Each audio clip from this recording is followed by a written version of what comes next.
qui veille à une meilleure formation. On va y revenir dans quelques instants parce que c'est important. Mais cette information, on a appris il y a quelques minutes qu'il y avait eu un accident d'hélicoptère en Ukraine, du côté de Kiev. Et on s'est posé la question, qui y avait-il dans cet hélicoptère? On a maintenant l'information. Le ministre de l'Intérieur ukrainien est mort dans ce crash d'hélicoptère comme vous le voyez à l'image, Brovary, c'est à côté de Kiev. Il n'était pas seul. Il y avait 16 personnes, dont 2 enfants à bord de cet hélicoptère. On ignore exactement d'où il venait, quelle était la destination. Mais c'est une information évidemment qui prend une dimension particulière avec ce ministre de Zelensky qui a été tué dans ce crash hélicoptère dont on ne sait rien. On a ces images. Général Dutart. Oui, la première réflexion que j'ai, c'est la météo. Vous voyez, il fait pas beau. Il n'y a pas une grosse visibilité. Ah. Et ça, c'est aussi un phénomène qui peut expliquer un accident, un accrochage. La seconde, c'est que le territoire ukrainien étant bombardé quotidiennement par des missiles ou des drones, vous pouvez avoir une erreur d'identification aggravée par la météo qui fait qu'une défense solaire puisse tirer sur son propre hélicoptère. C'est Vous une chose qui pensez n'est pas que impossible. ça peut être, C'est une si j'ai bien hypothèse. compris, une bavure? Alors, je ne dis pas de bavure, je dis que Une c'est une quoi? hypothèse, c'est-à-dire que c'est des choses qui peuvent arriver. Vous savez, quand on s'entraînait dans les bases françaises, notre plus grande peur, c'était pas de se faire descendre par l'ennemi, c'était de se faire descendre par les amis. C'est-à-dire que quand on revient, si vous voulez, entre Ouais. un avion qui revient sur le territoire après une opération et un avion ennemi qui lui attaque, eh ben, c'est sur un écho-radar, sur un radar, c'est le même plot, en fait, si vous voulez. Oui. Alors, il y a des problèmes d'identification. Je ne dis pas que c'est ça, mais je veux dire que, grosso modo, il y a 3 hypothèses, hein.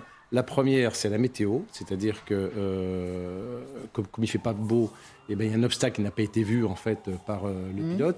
Le deuxième, c'est un problème matériel, c'est-à-dire que vous avez un réacteur qui ne marche pas, enfin un moteur qui dysfonctionne, et puis vous pouvez voir le crash de l'avion.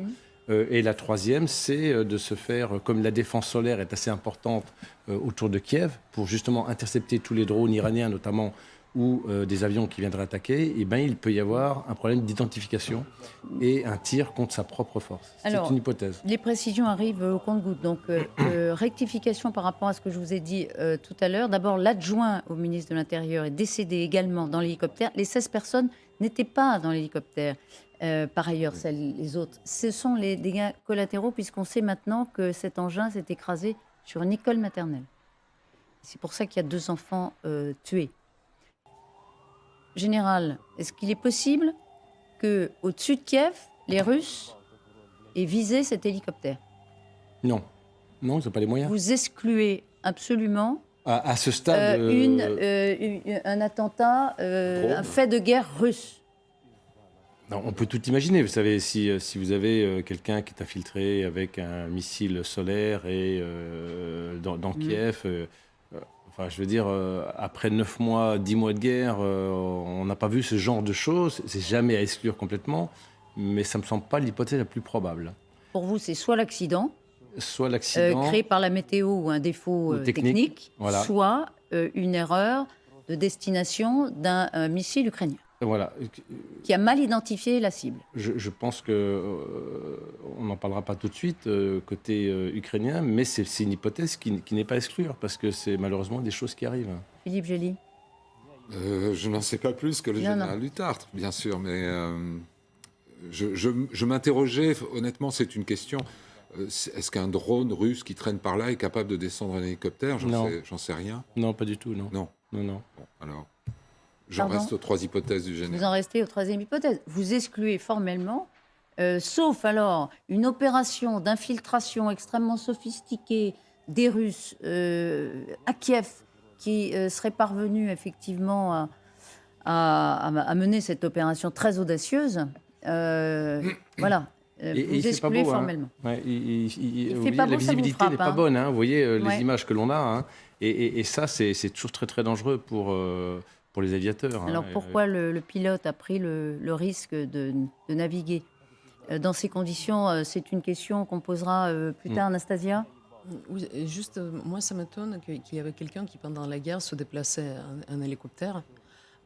C'est pas la tradition, c'est pas comme en Amérique, et qui sont tout le temps en hélicoptère. Donc, à préciser, par exemple, Poutine, il évite l'hélicoptère. Il y avait une dizaine d'années une rumeur que Medvedev, il pouvait le faire, mais voilà, Poutine avait peur d'être visé, même partant quand il n'y avait pas de guerre.